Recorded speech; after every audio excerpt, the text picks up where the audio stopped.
নমস্কার বন্ধুরা, আজকে জামাই ষষ্ঠীর স্পেশাল একটা নতুন রেসিপি নিয়ে আমি আবারও আপনাদের সামনে চলে এসেছি। আজকে আমি করছি আমের পাটিসাপটা। আমরা তো জামাই ষষ্ঠীতে মাছ মাংস খেয়েই থাকি আর তার সঙ্গে আমও থাকে, তাই আজকে আমি আমেরই একটা নতুন রেসিপি নিয়ে আপনাদের সামনে চলে এসেছি। আমের পাটিসাপটা করার জন্য আমি এখানে কয়েকটা আম নিয়েছি। এবার আমটাকে কেটে নিয়ে এর সাহায্যে আমি একটা আমের পাল্প বের করে নেব। এই যে আমের পাল্পটাকে বের করে নিয়েছি, এবার কড়াইয়ের মধ্যে দিয়ে এটাকে আমি জাল দিয়ে নেব যাতে আমের যে রসটা আছে সেটা শুকিয়ে যায়। এটাকে আমি জাল দেওয়া হয়ে গেছে, এবার এটাকে আমি নামিয়ে নিচ্ছি।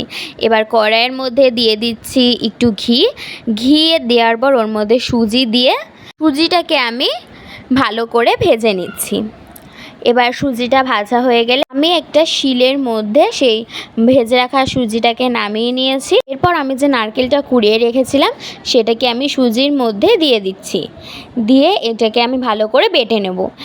এটাকে বেটে নিয়ে আমি কড়াইয়ের মধ্যে দিয়ে একটু নেড়ে চেড়ে নিচ্ছি, দিয়ে তার মধ্যে আমি দিয়ে দিচ্ছি পরিমাণ মতন চিনি, দিয়ে দিচ্ছি এলাচ, দিয়ে সব কিছুকে আমি ভালো করে একসঙ্গে মিশিয়ে নিয়ে একটু নেড়ে চেড়ে নিয়ে ওর মধ্যে দিয়ে দিচ্ছি গুঁড়ো দুধটাকে দিয়ে নেড়ে চেড়ে ভালো করে আমি একটা পুর তৈরি করে নিয়েছি। এই যে আমাদের পুরটা রেডি হয়ে গেছে, এবার আমি এই পুরটাকে নামিয়ে নেব।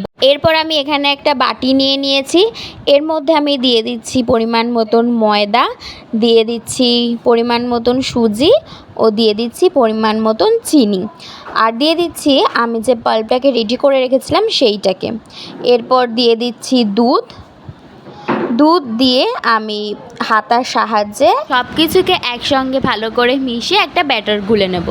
এই যে আমি একটা ব্যাটার গুলে নিয়েছি, এবার আমি কড়াইয়ের মধ্যে সাদা তেল ব্রাশ করে ওই ব্যাটারটাকে দিয়ে চারিদিকে ছড়িয়ে দিয়ে ওর মধ্যে আমি দিয়ে দিচ্ছি আমি যেই পুরটাকে বানিয়ে রেখেছিলাম সেইটাকে দিয়ে আমি চামচের সাহায্যে এইভাবে এটাকে আমি এবার ফোল্ড করে নিচ্ছি।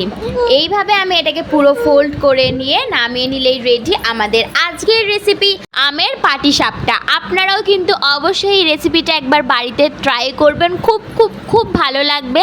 আমাদের রেসিপিটা কেমন লাগলো অবশ্যই কমেন্ট করে জানাবেন।